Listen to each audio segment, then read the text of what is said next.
Naisipan ng aming grupo na mag-abot ng konting tulong para sa mga mamamayan ng barangay tungod nun. At sa panahon ngayon na nagmahalan na ang mga bilihin, lalong-lalo na ang gasolina, ay humaharap ang ating bansa sa isang matinding krisis. At dahil nga sa inisyatibo ng aming grupo, lumapit rin kami sa mga donors at sponsors. Kaya isang malaking pasasalamat sa inyo mula sa Team One Waraynon Creators.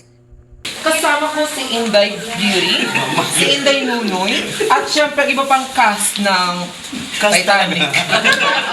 Hello! At kami ay umaasa na kahit sa simpleng tulong na ito ay meron kaming mapapasaya ng mga tao. Bagamat hindi pa man lahat sa amin ay sumasahod na sa Facebook, pero bukas pa rin ang puso para sa pagtulong sa kapwa.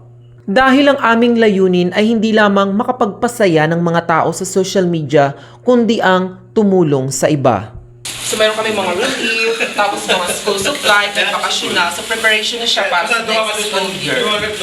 Naway, marami pa kaming mapuntahan ng mga outreach at marami pa kaming matulungan. Salamat sa panunood at suporta sa aking vlogs. Yun lamang guys. Bye-bye! Mwah!